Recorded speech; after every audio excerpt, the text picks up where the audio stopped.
Eleanor's hands shook as she knelt on the barn floor, pressing her palm against wood that shouldn't be warm. The compass, her dead husband's compass, spun wildly in her other hand, the needle refusing to settle, pointing at something impossible buried beneath her feet. She'd spent her last $16,000 on this cursed property. Everyone said she was crazy, a widow running from grief. They were wrong. She wasn't running from anything. She was being pulled towards something that had been waiting 70 years for her to arrive. The floor beneath her hand pulsed like a heartbeat. And in that moment, Eleanor Marsh understood. Some inheritances aren't about money. They're about finishing what the dead couldn't. The barn stood like a broken tooth against the dawn sky. Eleanor Marsh's breath came out in pale clouds as she crossed the frozen yard, boots crunching through frost that hadn't melted in days. 52 years old, alone, standing in front of a structure that looked ready to collapse if she breathed on it too hard. The doors hung crooked on rusted hinges. She pulled one open, it screamed in protest, and stepped inside. Dust hung in the air like suspended time. Morning light cut through gaps in the walls, illuminating particles that danced and swirled with her movement. The smell hit her next. Old hay, rotted wood, and something metallic she couldn't quite place. Her fingers found the compass in her coat pocket. James's compass. She pulled it out, held it in her palm like she'd done 1,000 times since the funeral. The silver casing was worn smooth where his thumb used to rest. "They said I was crazy," she whispered to the empty barn. That grief had broken something in me. She turned the compass over. The needle spun lazily, catching the light. Maybe they were right. The barn groaned around her. Wind, or something settling deep in its bones. Eleanor moved forward, past rusted tools and collapsed stalls, until she reached the center of the space. That's when she saw it. One section of the floor didn't match the rest. The boards were newer, cleaner, arranged in a perfect rectangle about 6 feet long.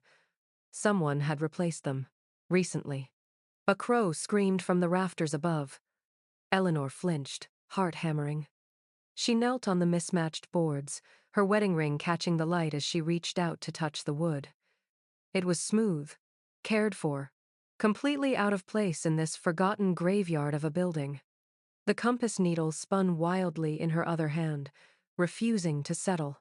She looked down at it, then at the floor beneath her knees.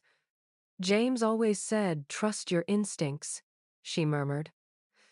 So here I am, in the middle of nowhere, about to tear up a stranger's floor. She pressed her palm flat against the boards. "If you can see me now, I hope you're laughing." The needle spun faster. Beneath her hand, the floor felt warm. 3 weeks earlier, Eleanor had been staring at the eviction notice for 20 minutes when her daughter called. "Mom, you can't be serious." Lisa's voice cracked through the phone speaker. "You're going to buy a farmhouse in Montana? You've never even been to Montana." Eleanor looked around her cramped Sacramento apartment, water-stained ceiling, neighbors fighting through thin walls. The couch where James had died 8 months ago, too weak to make it to the hospital. "I can't stay here anymore," she said quietly. "So move somewhere normal. Get a condo, find a place near me and the kids." Lisa paused. "Don't run away to the middle of nowhere because you're grieving." But Eleanor had already made up her mind. The farmhouse listing had appeared at 2 in the morning, during one of those sleepless nights that had become her normal. $18,000 or best offer. 170 acres, barn included. The photos showed decay and abandonment, but Eleanor saw something else. Space. Quiet. A place where she could breathe without everyone's pity pressing down on her chest. She'd offered $16,000, every penny she had left after the medical bills. The realtor had called her back within an hour. "Ma'am, I have to be honest with you." The woman's voice carried equal parts relief and concern. "That property's been abandoned since 1987. There's a reason it's so cheap. The locals won't go near it, and the last 3 buyers backed out after visiting." Eleanor had asked why. The realtor had gone quiet for a long moment. Just strange stories. Nothing concrete. But people say it feels wrong. And the barn, she'd stopped herself. Look, I'm legally obligated to tell you the structure's unsound and you're buying as is. No warranties, no refunds. I'll take it, Eleanor had said. Now, standing in front of the property for the first time, she understood what the realtor meant. The farmhouse looked like it was melting into the earth. Windows broken, porch sagging, paint peeled away by decades of wind and snow. And behind it, that massive barn, leaning like it might fall at any moment. Eleanor pulled James's compass from her pocket, ran her thumb over the worn silver. He'd carried it on every hiking trip, every camping weekend, said it always pointed home. Well, she whispered to him, to the empty sky, to herself. This is home now. She tucked the compass away and walked toward the farmhouse. The neighbors could whisper. Lisa could worry. The realtor could warn. Eleanor had spent 8 months drowning in a city that felt too small and too crowded at the same time. She'd spent 8 months being the widow everyone pitied, the woman who couldn't move on, the mother who made bad decisions. Maybe they were right about all of it. But at least here, in the middle of nowhere, with 170 acres and a barn full of secrets, she could fail on her own terms. The farmhouse smelled like decades of abandonment. Eleanor pushed open the front door. It took 3 tries, the hinges screaming, and stepped into what had once been someone's home. Dust coated every surface. A 1,980 seconds calendar hung frozen on the kitchen wall, stuck on March 1987, the month everyone left. She set her sleeping bag down in the least damaged bedroom and hung James's compass on a nail above where her pillow would be. A small ritual. Something to make this place feel less like exile. The sink worked, barely. Rust-colored water coughed out after a full minute of groaning pipes. But it was water. One small victory in a house full of failures. Eleanor spent the first day just walking through rooms, taking inventory of what could be saved and what was already lost. In what must have been a child's bedroom, she found drawings still taped to the wall. Crayon stick figures holding hands under a smiling Sunday. A family, happy once. She touched the corner of one drawing, and it crumbled under her fingers. Day 2 brought the townspeople. The hardware store was 30 miles away, tucked into a town that looked like it had stopped growing in 1975. Eleanor loaded a cart with basics nails, wood putty, painter's tape, and tried to ignore the stares. The owner, an elderly man named Frank, rang up her purchases with slow, deliberate movements. "You bought the Holloway place," he said. Not a question. Eleanor nodded. Frank's weathered hands paused over the register. "Jesus, lady, nobody's lasted more than a few weeks there." "I'm not planning to leave," Eleanor said quietly. He looked at her like she'd just told him she planned to fly. "Don't go in that barn alone. And if you hear anything at night," he stopped himself, shook his head. "Best, just ignore it." Before Eleanor could ask what that meant, a younger woman approached from the back of the store. 40-something. Kind eyes, cautious smile. "I'm Sarah," she said, glancing at Frank before continuing. "My grandmother knew the Holloways. If you need anything, I'm at the diner most Thursday mornings." It felt like an offer of something more than coffee. Eleanor took it. The repairs started slow. She patched the worst holes in the roof with plywood and prayer, boarded up broken windows, cleared brush from the porch until her hands blistered and bled. Every time she looked up, the barn was there, watching, waiting. She'd walked around the outside on day 3, studying its construction. The structure was massive, far bigger than any hobby farm would need. The red paint had peeled away in long strips, revealing gray wood beneath. But the bones were solid, built to last. That's when she noticed something odd. The barn was too deep. She'd paced the exterior, counting steps, then looked through gaps in the walls at the interior space. The numbers didn't match. There were at least 20 feet missing, like someone had built a room inside the barn that couldn't be seen from outside. Eleanor told herself she was imagining things. Grief, playing tricks. The same way she sometimes forgot James was dead and turned to tell him something before remembering the silence. But that night, lying in her sleeping bag, she heard it. A sound from the barn. Not wind, not animals, something mechanical. A low hum that rose and fell like breathing. She grabbed the compass from the nail, held it tight, and tried to convince herself it was nothing. The needle was spinning again. Day 5 brought her only neighbor. Dale appeared at her door without warning. A man in his 60s with sun-damaged skin and eyes that wouldn't meet hers. "You're wasting your time," he said by way of introduction. "This land's cursed. The Holloways knew it. That's why they left everything behind." Eleanor stood in the doorway, blocking his view of the house's interior. What happened to them? They left. Dale's jaw tightened. March of 87. Packed nothing, said nothing, just vanished overnight. Smart people.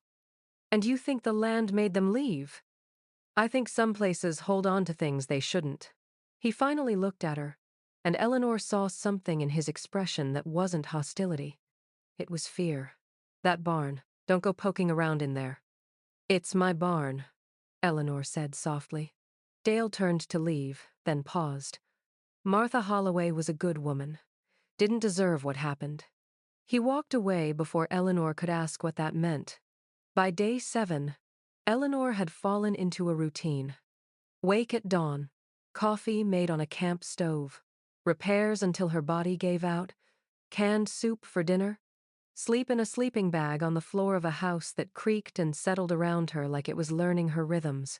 She talked to James while she worked, told him about the progress, the setbacks, the way the sunset looked over the mountains. Sometimes, she could almost feel him answering. The compass stayed in her pocket during the day, hung above her pillow at night. The needle spun less wildly inside the farmhouse. But every time she walked near the barn, it went crazy. On day 7, she finally worked up the courage to look closer. The barn's main doors were rotted but functional. She'd opened them on day 2, seen the expected interior old stalls, rusted tools, hay molding into the floor.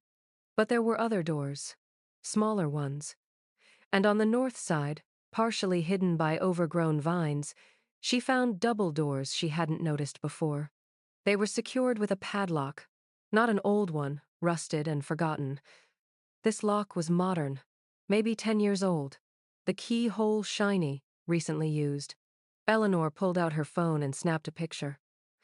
The evening light caught the metal, making it gleam against the decaying wood. Someone had been maintaining this lock. Recently. While the rest of the property rotted into the earth, someone had been coming here, opening these doors, keeping whatever was behind them accessible. She reached out and touched the lock, cold, metal against her palm. From inside the barn, that mechanical hum started again. Louder this time. Insistent. The compass in her pocket began to vibrate. Eleanor yanked her hand back, heart pounding. She looked around the empty property, suddenly aware of how alone she was, how far from help, how completely isolated. The sun was setting. The barn cast a long shadow across the frosted ground. She should go inside, lock herself in the farmhouse, wait for morning. But Eleanor didn't move. She stood there, in the fading light, one hand on the modern padlock, the other gripping the compass through her coat pocket. The hum stopped. In the sudden silence, she heard something else. A voice. Not outside. Inside her head. Or maybe just her memory playing tricks. James's voice, from a camping trip 5 years ago, when they'd gotten lost in the Sierras and the compass had stopped working properly. When something doesn't make sense, Elle, it usually means you're not asking the right questions yet. Eleanor looked at the padlock again, then at the barn, then at the farmhouse behind her, where she'd hung his compass like a prayer. "What questions should I be asking?" she whispered. The wind picked up, rattling through the barn's broken boards, and from somewhere inside, something metallic shifted and fell. Eleanor didn't sleep that night. She lay in her sleeping bag, staring at the compass hanging on the nail above her, watching the needle spin in slow, lazy circles. No wind, no explanation, just movement where there shouldn't be any. At 3 in the morning, she gave up pretending and made coffee on the camp stove. By dawn, she was at the library in town. The building was small, tucked between a closed pharmacy and a barber shop that looked like it had been there since Montana was a territory. Eleanor was the only person inside except for the librarian, a woman in her 70s who looked up from her desk with surprise. "We don't get many visitors," she said. "I'm looking for information about a property," Eleanor said. "The Holloway farm, out on Route 47. The librarian's expression shifted. Not quite fear, more like recognition of something she'd hoped to forget. "You bought that place." Eleanor nodded. The woman stood slowly, joints creaking. "Give me a minute."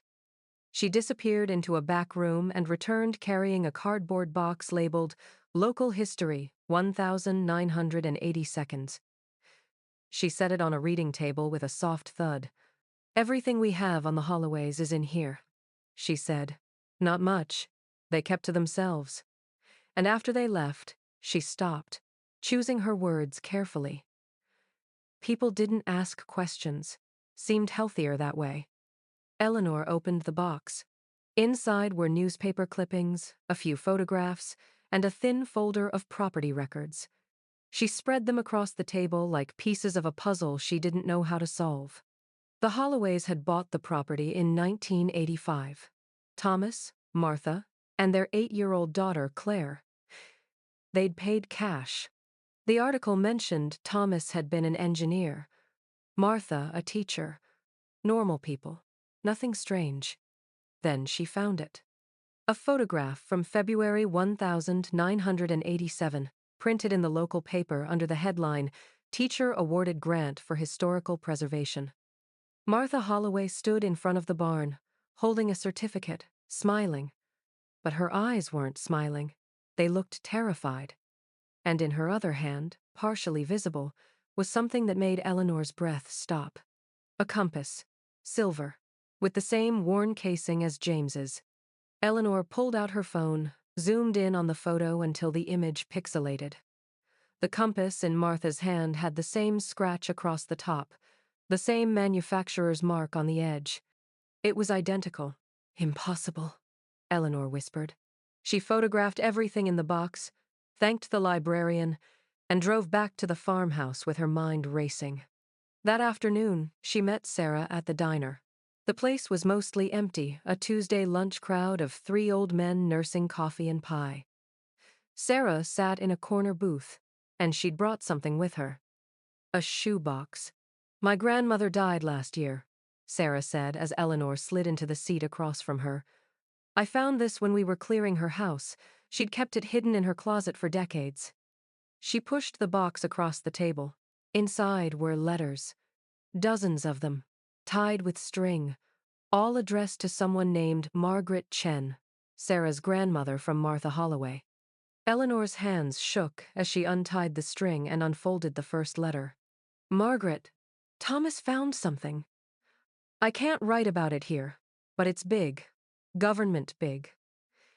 He thinks they buried it and hoped everyone would forget, but it's still there, under the barn, and now we know about it.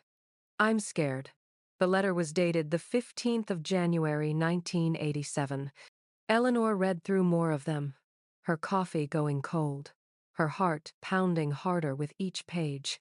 Martha's letters painted a picture of growing paranoia. Thomas had discovered something while doing renovation work on the barn, something that shouldn't have been there. They'd tried to report it, contacted federal agencies, wrote to senators, but instead of help, they'd received visits from men in suits who told them to forget what they'd seen. The final letter was dated the 2nd of March, 1987. "Margaret, they've given us 48 hours. We have to leave everything, the house, the property, our lives here. They're relocating us with new identities. Thomas tried to argue, but they made it clear. Cooperate or face consequences. For Claire's safety, we have to go. I'm leaving something behind. Instructions. If someone buys our property someday, someone brave enough to look, maybe they'll finish what we couldn't. I'm hiding it where only someone who understands would think to look. Where the needle points? Tell no one we were friends. Protect yourself. Martha. Eleanor looked up at Sarah, who was crying quietly. I never understood what she meant, Sarah said. Where the needle points. Grandmother spent years wondering if she should have done something, told someone, but she was scared too.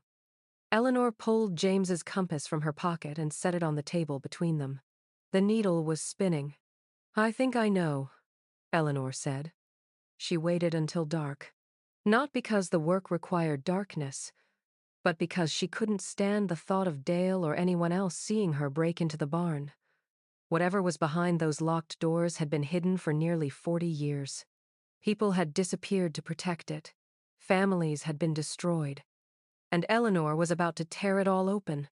She stood in front of the modern padlock with bolt cutters from the hardware store. Her hands were steady. Her mind was clear. She thought about James. About how he'd never backed down from a difficult hike, never turned around when the trail got hard. Trust your instincts, he'd always said. The bolt cutters sheared through the lock with a sharp crack. Eleanor pulled the doors open. Behind them wasn't the barn's interior. Instead, a narrow hallway led down into darkness. Concrete walls, industrial lighting fixtures that hadn't worked in decades. The air that rushed out smelled like minerals and machine oil. She clicked on her flashlight and descended. The hallway was short, maybe 20 feet, ending at another door. This one was metal, heavy, with a combination lock that looked military-grade. But someone had left it unlocked. The door swung open at her touch. Beyond was a room that shouldn't exist. It was underground, carved directly into the rock beneath the barn. The walls were lined with metal shelving units, most of them empty now, but a few still held equipment. Eleanor recognized some of it from James's workshop surveying tools, measurement devices, things engineers used. In the center of the room sat a desk, and on the desk, weighted down by a rock, was an envelope with her name on it. Not to whom it may concern, not to the new owner, Eleanor Marsh. Her hands shook as she picked it up. The paper was yellowed but intact, the ink still readable. Inside was a letter in handwriting she didn't recognize. Eleanor, if you're reading this, then the compass found you the way it was meant to. My name is Henry Novak. I built this room in 1952, and I've been waiting for you or someone like you for over 70 years. The compass you carry belonged to me first. I gave it to my son before I died in 1971. He gave it to his son, and his son gave it to you. It's not broken. It's working exactly as I designed it. Eleanor stopped reading. Her vision blurred. James's grandfather, Henry Novak. She'd met him exactly once, at their wedding. An old man who'd given James the compass as a gift said it had been in the family for generations. He'd died a week later. James had treasured it, carried it everywhere. Said his grandfather had been some kind of military engineer during the war. Brilliant, but secretive. Eleanor kept reading. The compasses I made, 12 of them, don't point to magnetic north. They point to something else. Something I discovered by accident while working on navigation systems for the military. They point to people. To the ones you love most. To home, in the truest sense. I calibrated each compass to resonate with specific bioelectric signatures, family bloodlines. The one you carry is calibrated to my descendants, and to this place. I knew someday, when the right person needed it, the compass would guide them here. To finish what I started. To uncover what I buried. In 1952, I discovered something beneath this land. Not gold, not uranium. Something more valuable and more dangerous. The military wanted to weaponize it. I refused. So I hid it. Sealed this room, bought the property under a false name, and waited. The Holloways found it by accident. I don't know what happened to them, but if they're gone, it means someone powerful doesn't want this discovered. Be careful, Eleanor. What you're looking for is in the secondary chamber. The entrance is hidden behind the shelving unit on the east wall. And remember, the compass doesn't bring you where you want to go. It brings you where you need to be. Trust it. Trust yourself. Henry Novak. Eleanor lowered the letter, her whole body trembling. She turned slowly toward the east wall. The shelving unit was bolted to the concrete, but when she pulled on it, the entire thing swung outward like a door. Behind it was another passage, darker, descending deeper into the earth. The compass in her pocket vibrated so hard it felt like it might break apart. From somewhere below, that mechanical hum started again, louder than before, rhythmic, like a heartbeat. Eleanor stood at the edge of the passage, flashlight beam swallowed by the darkness below, and realized she'd been wrong about everything. She hadn't bought this property by accident. She hadn't been running from her grief.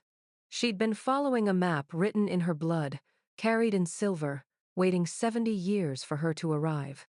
The question was, what had Henry Novak been so desperate to hide? And why had he believed Eleanor would be the one brave enough to find it? She took a breath and stepped into the passage. The darkness swallowed her whole. The passage descended for what felt like forever. Eleanor's flashlight beam barely penetrated the darkness. The walls pressed close, carved rock that wept with moisture. The air grew colder with each step, and that mechanical hum grew louder until it vibrated in her chest like a second heartbeat. She counted 147 steps before the passage opened into a chamber. This room was different from the first, larger.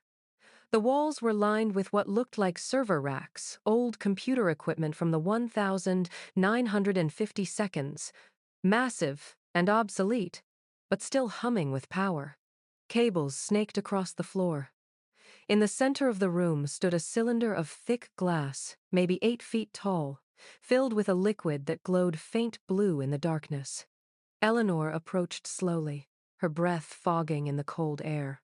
Inside, the cylinder floated what looked like a mineral formation, crystalline structures branching like frozen lightning, pulsing with that same blue light in rhythm with the hum.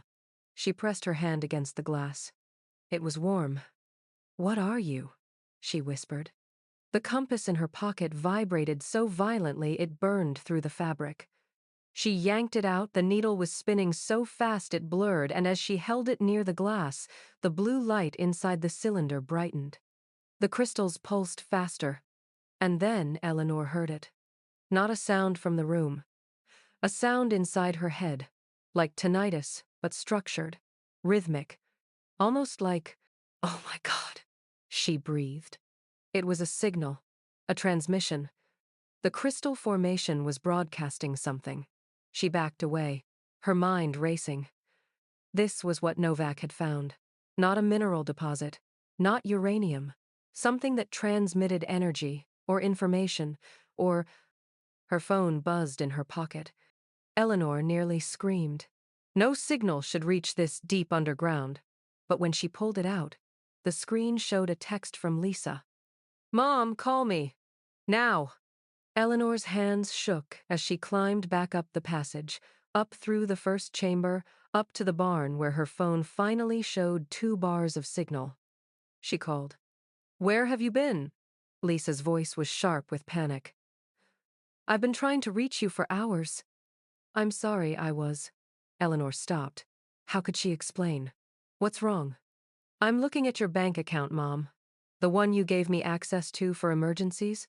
There's a hold on it. Federal hold. And there are charges you didn't make surveys, geological reports, permits filed under your name." Lisa's voice cracked. "What did you find on that property?" Eleanor's blood went cold. "I didn't file anything." "Someone did. Using your information." "Mom, there are men asking questions about you in town. Sarah called me. Some guys in suits showed up at the diner asking about the woman who bought the Holloway place. They said they were federal agents, but they wouldn't show identification. The flashlight slipped from Eleanor's grip, clattering on the barn floor. "Mom? Are you there?" "I'm here." Eleanor's voice came out hollow. "Lisa, I need you to listen carefully. Don't come here.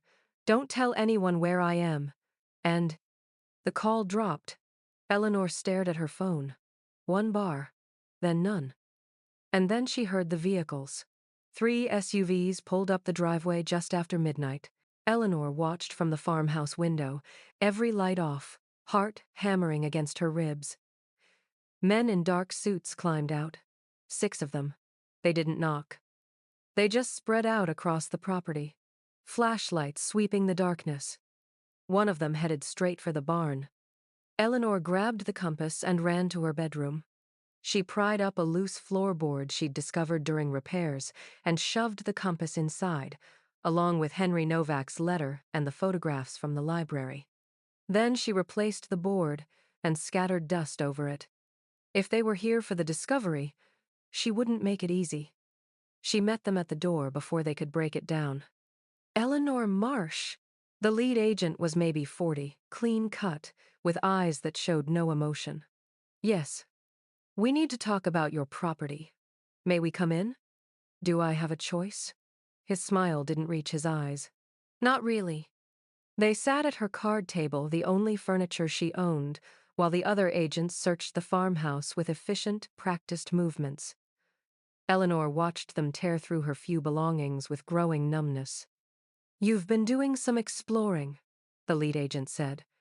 "Not a question. It's my property." "Actually, there's some question about that." He pulled out a file, spread papers across the table. "The land deed you received has some irregularities. The property boundaries include subsurface rights that were never legally transferred in 1985. Those rights are still owned by the federal government." Eleanor's throat tightened. "That's not what my deed says." "Your deed is incomplete. The realtor who sold you this property failed to disclose, whether through ignorance or malice, that portions of what lies beneath your barn are classified government property. And you just happened to find out about this now? After 40 years? The agent's expression didn't change. "We've been monitoring the property. When our sensors detected unauthorized access to the sealed chamber, we responded." "Sensors," Eleanor repeated. "So you've known what was down there this whole time." "What we know isn't your concern, Miss Marsh. What is your concern is that you've violated federal law by accessing a restricted military site.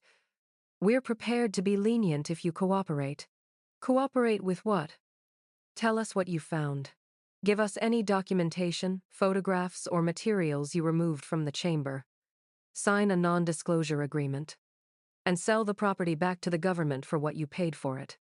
Eleanor felt her hands curl into fists under the table. "And if I don't? Then we'll seize the property under eminent domain. You'll lose everything you invested. And we'll open an investigation into whether you violated the Espionage Act." The room spun slightly. Eleanor forced herself to breathe. "I found nothing," she said. "Just old equipment. I took nothing." The agent studied her for a long moment. Then he stood.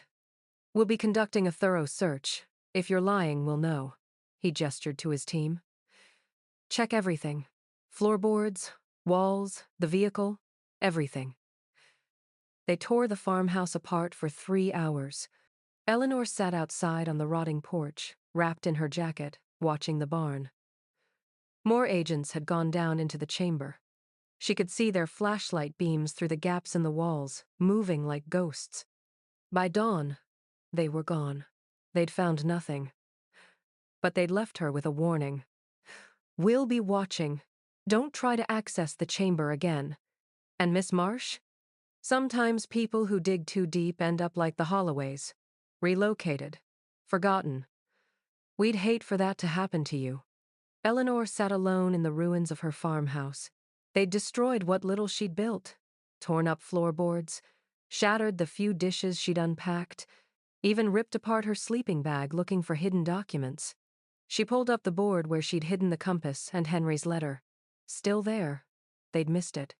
Small comfort. Her bank account was frozen. Her property was contested.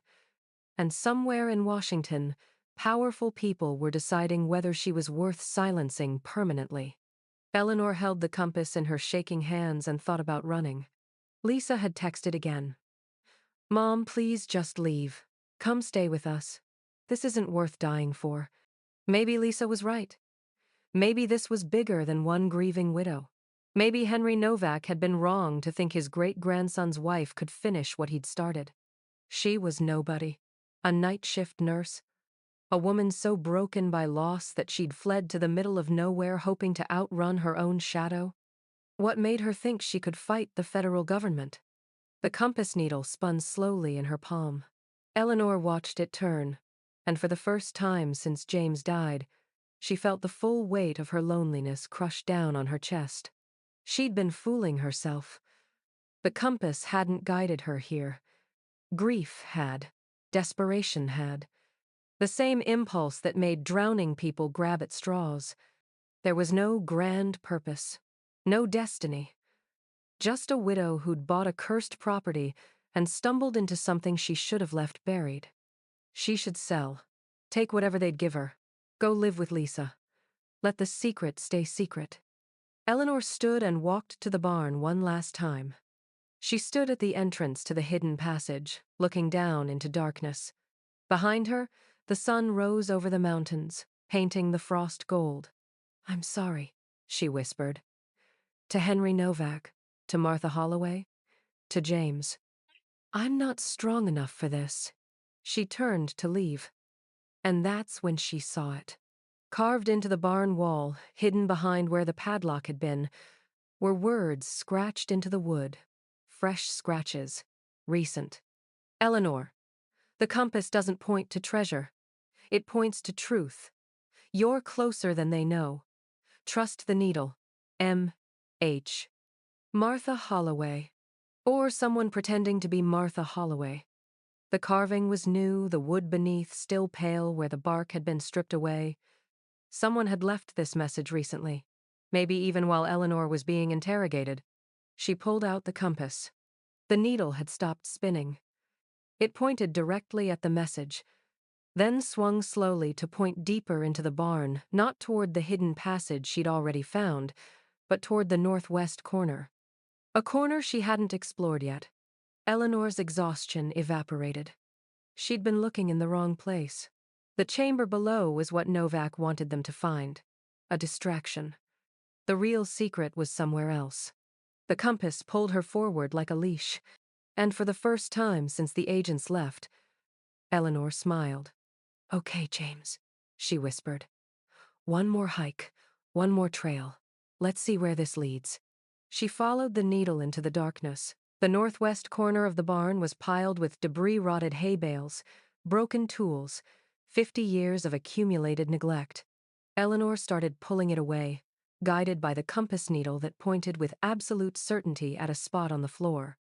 Beneath the hay, she found wood, not barn floor, a trapdoor, painted to blend with the surrounding planks but clearly added later, maybe in the 1,960 seconds or 70 seconds. She pried it open. Below was a small space, barely 4 feet deep. Not another elaborate chamber, just a hole in the ground, and inside it, a metal box. Eleanor's hands shook as she lifted it out. The box was weatherproof, sealed with wax. On the lid, written in paint marker, "For the one the compass chooses." She broke the seal. Inside were 3 things: a stack of journals bound in leather, a folder of photographs, and a small velvet bag. Eleanor opened the bag first. Inside was another compass, identical to James's. But when she compared them side by side, she saw the difference. This one had a serial number engraved on the back. HN001. The prototype. James's was HN004. She opened the first journal. "My name is Henry Novak. This is not a story about what I discovered beneath this land. This is a story about what I created and why I had to hide it from the world." Eleanor read by flashlight, her breath coming faster with each page. Henry Novak hadn't discovered the crystal formation. He'd created it. In 1947, while working on military navigation systems, he'd stumbled onto something impossible: a way to convert human bioelectric energy into a measurable, transmittable signal. The crystals weren't natural. They were grown in a lab, designed to resonate with specific electromagnetic frequencies, the frequencies produced by human emotion, human connection, human love. The compasses didn't point to people. They pointed to the echoes people left behind. "I made them for soldiers," Novak wrote, "so they could find their way home even when home was just a memory." But the military saw a different application. They wanted to track people, monitor them, use the strongest human connections as surveillance tools. I refused. I destroyed my research, or so they thought. Eleanor turned the page, her vision blurring with tears. "I kept one sample, the first successful crystal, and I hid it here, under land I purchased with money they didn't know I had. I built the underground chamber as a decoy, filled it with a replica, something that would look valuable enough to satisfy anyone who came searching. But the real crystal, the one that works, is buried 200 feet beneath where you're standing. Deep enough that their sensors can't detect its specific signature. It's been broadcasting for 70 years, a beacon tuned to my bloodline, waiting." Eleanor's hands trembled. "The compasses I gave to my descendants will lead them here when they need it most, when they're lost, when they've forgotten what home means. The crystal will call to them through grief, through loneliness, through the spaces where love used to live. Because that's what I learned in all my research. Love doesn't disappear when people die. It transforms. It becomes energy. It resonates at frequencies we can't hear but can still feel. The crystal amplifies that resonance, makes it strong enough to guide us."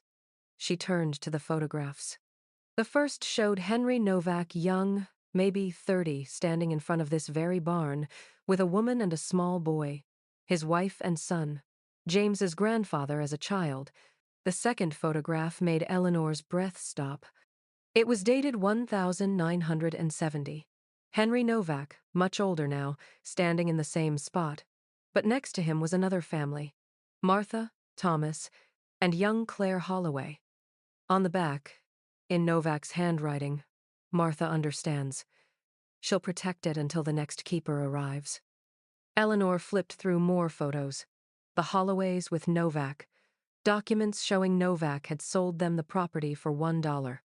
Letters from Martha, describing strange experiences, hearing voices, feeling presences. The compass leading her to moments of inexplicable peace. And then she found the final letter, dated the 1st of March 1987. "To whoever finds this, my name is Martha Holloway. Henry Novak died in 1971, but before he passed, he told me the truth about this land. The crystal buried deep below doesn't just amplify human connection, it records it. Every moment of love, every goodbye, every grief-stricken prayer, said by someone holding one of his compasses.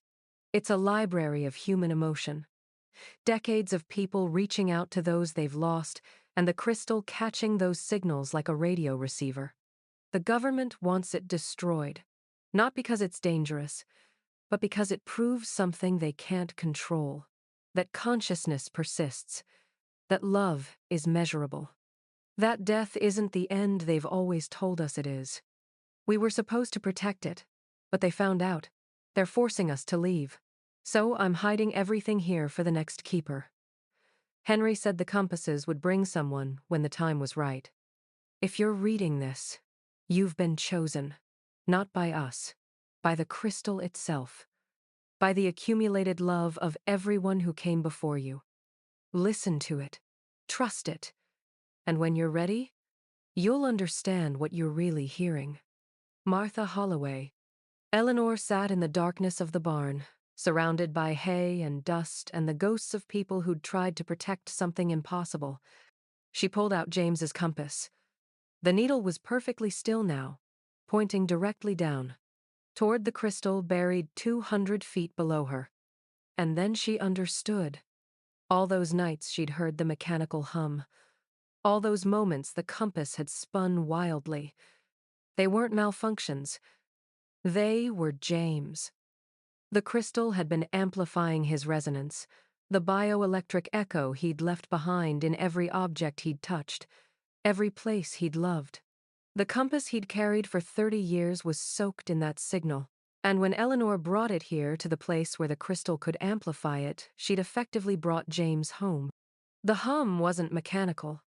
It was the sound of accumulated connection, of love refusing to dissipate, of every person who'd ever held one of Novak's compasses and reached out into the darkness hoping someone would reach back. Eleanor's grief hadn't broken her. It had made her receptive, open to frequencies most people never heard because they never needed to listen that desperately. "Oh, God," she whispered. She stood on shaking legs and walked back to the farmhouse. The sun was rising, painting everything gold. She went to her bedroom, pulled up the floorboard, and retrieved the compass.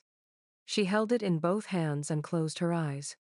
"James," she said, "if you're there, if any of this is real, show me."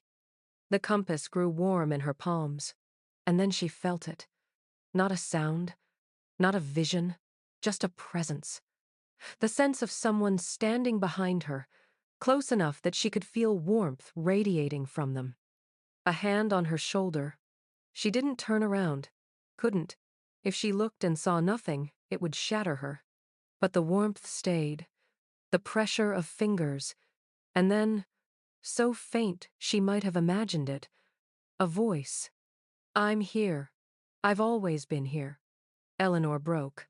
She sobbed into her hands. The compass pressed against her chest, feeling that presence wrap around her like arms that remembered exactly how to hold her. This was what Novak had discovered. This was why they wanted it destroyed. Because if people knew, truly knew that consciousness persisted, that love could be measured and amplified, that the barrier between life and death was just a frequency humans hadn't learned to hear yet, everything would change. Eleanor stood in the ruins of her farmhouse, holding a compass that pointed to impossible things, and understood what she had to do. The federal agents would come back. They'd seize the property, bury the crystal again, silence anyone who knew the truth. Unless she got there first. Unless she told the world what Henry Novak had been protecting for 70 years. That love doesn't end. It just waits for us to learn how to listen. Eleanor made copies of everything. She spent the next 3 days photographing every page of Novak's journals, scanning Martha's letters, documenting the compasses and the hidden trapdoor. She uploaded it all to encrypted cloud storage under Lisa's name, sent copies to Sarah, and mailed a USB drive to a journalist she'd never met but whose work on government cover-ups she'd followed for years. If they came for her, the truth would survive. On the 4th day, she called the federal agents. "I want to make a deal," she told the same man who'd threatened her with the Espionage Act. There was a long pause. "We're listening. I keep the property. You unfreeze my accounts. And you leave me alone." Eleanor's voice was steady. "In exchange, I'll sign your non-disclosure agreement. I won't talk about what's underground. I won't cause you problems. And why would we agree to that when we can just take the property? Because I know the crystal in the chamber is a fake." Eleanor, let that sink in. "You've been monitoring the wrong thing for 70 years. And if you push me, if you try to seize this land, every document I found goes public, including proof that you've been covering up Henry Novak's research since 1952. Another pause. Longer this time. "We'll need to verify your claims. Come whenever you want. Bring your sensors. Test the crystal all you like." Eleanor smiled at the phone. "You won't find what you're looking for. Because it was never where you thought it was." 2 days later, they returned. They spent 6 hours examining the underground chamber, running tests on the glowing crystal, scanning the surrounding rock. Eleanor watched from the farmhouse window as they finally packed up and left. The lead agent stopped at her door on his way out. He looked exhausted. "The crystal in the chamber is inert," he said. Whatever properties it once had are gone. Our sensors show nothing. Then we have a deal? He studied her for a long moment. The property is yours. Your accounts will be unfrozen by Monday. But Miss Marsh, he leaned closer. If we find out you lied, if there's anything else on this land, the deal is void. There's nothing else, Eleanor said. And it was technically true. The real crystal was so deep, so perfectly hidden, their sensors would never find it. Just an old farmhouse and a widow trying to start over. After they left, Eleanor stood in the barn for a long time, compass in hand, feeling the warmth that meant James was close. "We did it," she whispered. "They're gone." The presence behind her felt like a smile. Sarah came to visit 2 weeks later. Eleanor had started real repairs by then. New windows, a patched roof that didn't leak. The farmhouse was slowly transforming from a ruin into something that felt like shelter. They sat on the newly rebuilt porch, drinking coffee in the afternoon Sunday. "I heard the federal agents backed off," Sarah said carefully. "We came to an understanding." "And the barn?" Eleanor looked at the structure. Still leaning, still covered in peeling paint, but somehow less ominous now. More like a guardian than a threat. "The barn stays closed," she said. "What's under it needs to rest." Sarah nodded slowly. "My grandmother would have liked you. She always said Martha chose the wrong time to be brave, that the world wasn't ready yet." "Maybe it still isn't," Eleanor said. "But someday, when people are ready to understand what love really is, what it becomes." She stopped. "Someday someone else will find this place. The compass will bring them. And maybe then, the world will listen." Sarah squeezed her hand. "Until then, you're the keeper." "Until then," Eleanor agreed. Lisa visited a month later, bringing Eleanor's grandchildren. The kids ran through the farmhouse like it had been built for them, exploring rooms that finally had furniture, a kitchen that worked, beds with real sheets. Lisa stood with Eleanor on the porch, watching them play. "You seem different," Lisa said quietly. "Lighter, somehow." Eleanor turned the compass over in her pocket, feeling its familiar weight. "I found what I was looking for." "And what was that?" "Home," Eleanor said simply. "Not a place. The feeling, the knowledge that the people we love don't really leave us. They just change frequency. We have to learn to listen differently." Lisa looked at her mother with tears in her eyes. "You're talking about Dad." "I'm talking about everyone we've lost, everyone we think is gone." Eleanor pulled out the compass, showed Lisa the needle pointing steadily toward the barn. "They're all still here. We just forgot how to feel them." Lisa hugged her then, tight and long, and Eleanor felt the resonance between them, mother and daughter, grief and healing, the frequencies that connected one generation to the next. That night, after everyone had left, Eleanor walked to the barn alone. The sun was setting, painting the mountains gold and purple. Frost gathered on the grass, her breath clouded in the cold air. She stood at the entrance, compass in hand, and felt James's presence settle around her like a familiar coat. "I know you're here," she said softly. "I know you've been here the whole time, waiting for me to listen." The warmth on her shoulder, the sense of someone standing close. "I'm not running anymore," Eleanor continued. "Not from grief, not from the truth, not from whatever this is." She looked up at the barn, at the land stretching around her, at the life she'd built from rubble and secrets. "This is home now, our home, and I'm going to protect it. Protect what you led me to find." The compass needle spun once, then settled, pointing directly at her heart. Eleanor smiled through tears. She understood now what Henry Novak had learned, what Martha Holloway had tried to preserve, what the crystal had been recording for 70 years. Love doesn't end when people die. It transforms into something that pulls us forward, guides us home, whispers to us in the dark that we're not alone. The farmhouse behind her glowed with light from every window. The barn stood guardian over secrets that would wait another generation, another lifetime, until the world was ready. And Eleanor Marsh, widow, keeper, the woman everyone had called crazy for buying a cursed property, stood between them both, holding a compass that pointed to impossible things. Finally, after 8 months of drowning, she could breathe. "Thank you," she whispered, to James, to Henry Novak, to Martha Holloway, to everyone whose love had resonated through that crystal buried deep in the earth. "Thank you for bringing me home." The presence behind her felt like a kiss on her forehead, and then, gently, it faded. Not gone, never gone, just resting, waiting, like the crystal itself, humming quietly in the darkness, holding every goodbye ever whispered into the frequencies only grief can hear. 2 years later, Eleanor stood in the garden behind the farmhouse, pulling carrots from soil that had finally learned to grow things again.